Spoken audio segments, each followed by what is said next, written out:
আসসালামু আলাইকুম রহমতুল্লাহ। আজকে একটি সত্য কথা আপনাদের সামনে তুলে ধরব। সমাজে সব কিছুরই মূল্য বাড়ছে। গাছের মূল্য বাড়ছে, পানির মূল্য বাড়ছে, মাছের মূল্য বাড়ছে, সব কিছুর মূল্য বাড়ছে।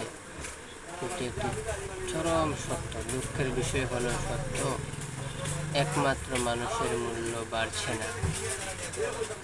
দেখেন, এই পৃথিবীতে খুনাখুনি, মারামারি, হানাহানি সব কিছু বৃদ্ধি পাচ্ছে, কিন্তু মানুষের দাম বাড়ছে না। মানুষের দাম বাড়তে হলে আমাদেরকে পরিবর্তন আনতে হবে।